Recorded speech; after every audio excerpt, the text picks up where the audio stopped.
החיים שלנו ושל ילדינו, על גורלה של החברה בה אנחנו חיים. בעלי ההון נכשלו וקרסו, הכלכלה שלהם לא מאפשרת לנו לחיות, היא בנויה כך שלא תאפשר לנו לחיות. החברה הולכת אחורה, מצב התעסוקה, החינוך, הבריאות, הכל הולך ונהיה בכסף,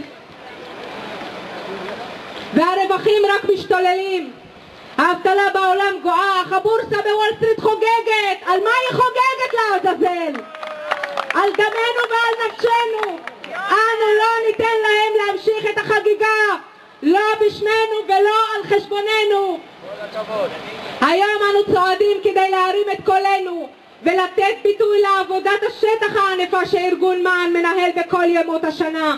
המאבק של נהגי המשאיות שנמצאים כאן איתנו, מחיאות כפיים.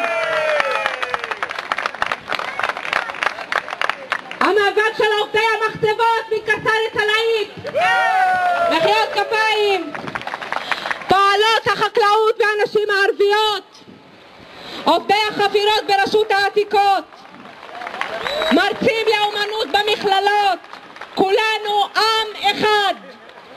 ב1 במאי אנו שוברים את הגבולות ואת החומות המפרידות בינינו.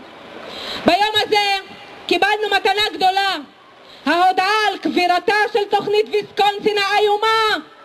זהו יום ניצחון למעמד